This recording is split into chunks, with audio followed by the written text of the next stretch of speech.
Hello and welcome to this uTasker Shorts video.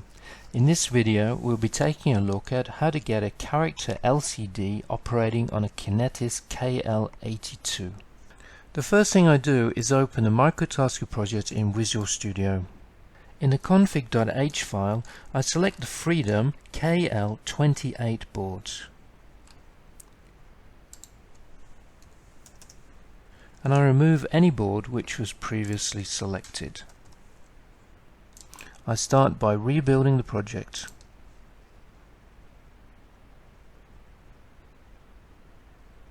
And I also let it run.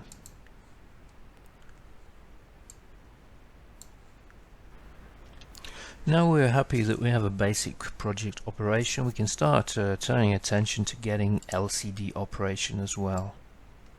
So what I do is I move down to the Character LCD section of config.h and I enable the LCD support. Now I'm going to leave the standard configuration as it is, which means that I'm going to have a 2-line by 16 character LCD, and these are the colors of the pixel and the background depending on whether the backlight is on or off.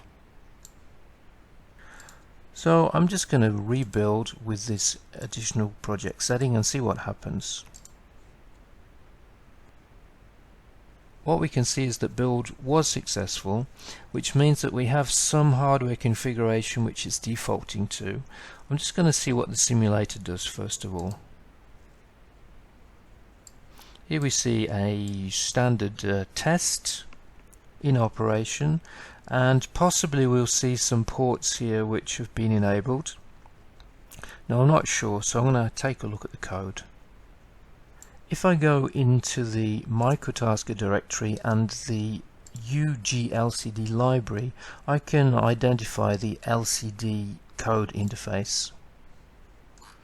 And the first thing I'm going to do here is, just to get to know this, is put a breakpoint at the beginning of the task. And I'm going to restart the debugger and we'll see what it does. Here we've hit the breakpoint, so I'm going to step through the code a little.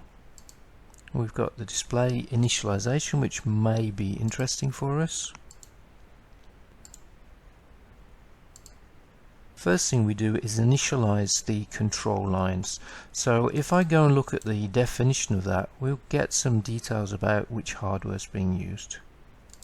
So what we can see is the initialization of the LCD control lines is made up of a few commands, starting with setting the data lines as inputs.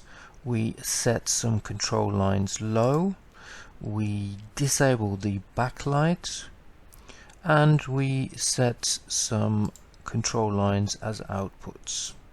In the default case here, we can see the macros which are controlling the hardware lines to actually do this.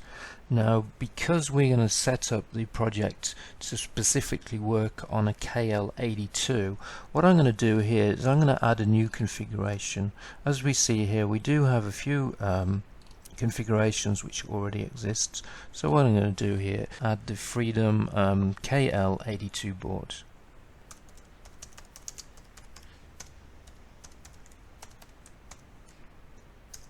And then I'm going to make a copy of the default defines,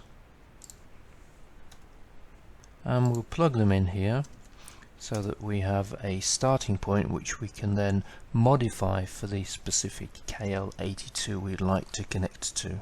In order to actually do this connection, we're going to need a hardware diagram. This is now the hardware diagram of the connection we'd like between the KL82 and the LCD display.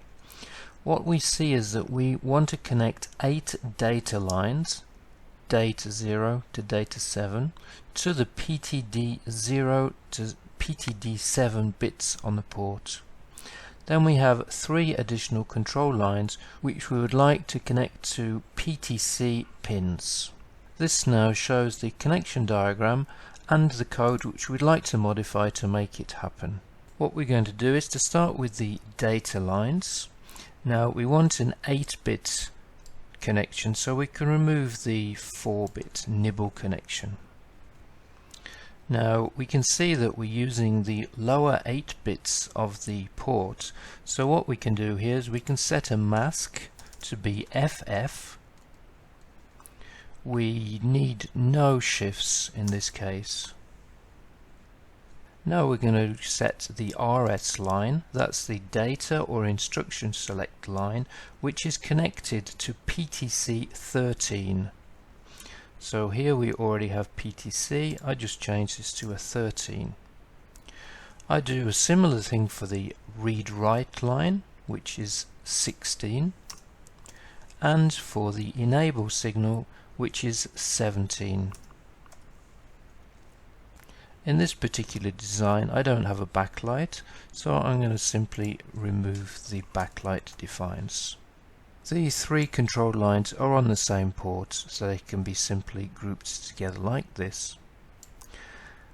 The direction control is on port C, so this defines this control. When we set the data line as inputs, we can configure like this, but we need to change this to port D rather than the original port C. When we set the data lines as outputs to drive the bus, this is the macro used, and again I set it to match port D which we're using. All of the control lines are on port C, so I can leave this as it is. When I set the data bus, again I have to write to port D, and when I set the control lines, port C is good.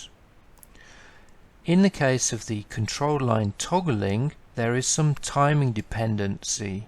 So what we do is we repeat this instruction a number of times. That slows it down, and later on, when we've got the hardware in operation, it's operating, we can use an oscilloscope or a logic analyzer to maybe tune this up to make it as fast as possible, but we're still respecting the timing requirements of the LCD.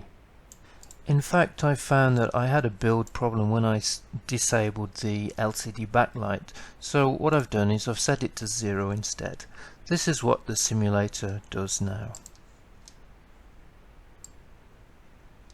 So what we can do is we can check the lines. Here we expect PTC 13, 16 and 17 to be used as control signals. We look at the simulator, pin PTC 13, 16 and 17 are configured as outputs as expected. Then we check the data bus PTD0 to PTD7. Here we see PTD0 up to PTD7 all connected as outputs at the moment, and we can see a little bit of movement here as the display is also dynamically changed by the demonstration application code. Now that we've configured and verified the basic operation, there's another signal which we'd like to add. This is a signal to control the contrast voltage. This means that we have the capability to adjust the contrast based on temperature, for example, or generally to set up the optimum level. Here we have a connection between PTC4. Now we don't use it as a port, instead we use it as a PWM output, because using PWM we can control the voltage. This has the peripheral function timer PWM module 0 channel 3.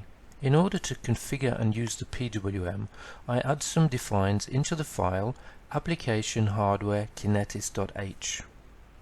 Here I initially enable the contrast control with this define, and in order to match this to our hardware I add these defines. What I say is I'd like to use timer 0 channel 3 as timer control. This is the configuration that I'd like to use, and this is the 1000 Hz PWM signal which I'd like to be generated. Specifically to this device I've also specified that the output is on PTC. Again I rebuild the project, and then we take a look in the LCD code to find the area of the support which we've enabled. what we can see here is that the LCD module will call the contrast configuration when it starts and use these values which we configured. In addition, note that the actual contrast value used is taken from the parameter system, this variable here, which means that it can be adjusted between 0 and 100%, and each time the board starts up it will take the value which the user has configured. So let's let it run, and we can verify that PTC4 has indeed its peripheral function. If we look down here we will see that it has the TPM0 channel 3 as we are expecting. Now once we are happy with the basic configuration, we can turn our attention to the application code. Here we see the application LCD file where we identify the text which was written to the display. Here we see the commands to do this, and then based on a timer interrupt we simply shift the display slightly left and right to get the effect that we saw.